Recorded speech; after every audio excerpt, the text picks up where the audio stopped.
Kisah ini diceritakan oleh Aiman, bukan nama real, yang merupakan seorang bekas pelajar UKM.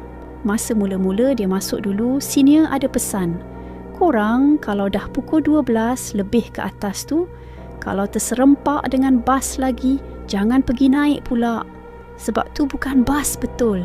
Nak dijadikan cerita, satu malam, Aiman dengan member-membernya yang lain baru habis latihan silat. Kebetulan pula, malam tu latihan agak drag, hampir pukul 12 malam. Tempat latihan silat pula agak jauh dengan college, so terpaksalah mereka slow-slow menapak untuk balik. Sebab bas UKM memang dah tak ada sampai pukul 11 malam je. Dalam kepenatan mereka berjalan tu, tiba-tiba ada bas berhenti kat tepi. Adalah nampak kelibat penumpang beberapa orang kat dalam bas tu. Disebabkan dah penat gila, mereka semua memang terus terjah naik bas tu tanpa berfikir. Masuk je dalam bas, pakcik tu perasan baju silat mereka dan menegur.